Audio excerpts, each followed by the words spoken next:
Aksi membahayakan seorang emak-emak di Juwana, Pati, Jawa Tengah menghadang truk tebu sambil joget-joget viral.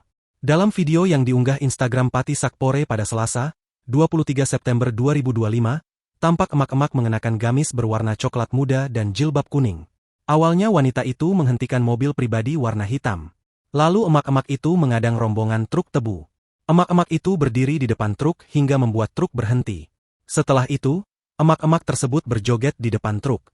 Tak berhenti di situ, dalam video lain, wanita itu kembali melakukan aksi berbahaya di Jalan Juwana Wedari Jaksa. Wanita itu terlihat mengenakan daster warna merah. Ia berjalan di tengah jalan, berlari hingga duduk bersila dan tiduran. Namun warga sekitar tampak tidak ada yang berani menegur.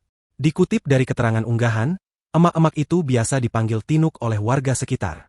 Usut punya usut, perempuan itu ternyata orang dengan gangguan jiwa yang cukup dikenal oleh masyarakat Kecamatan Juwana. Dirinya adalah warga Desa Langgenharjo, Kecamatan Juwana, Kabupaten Pati.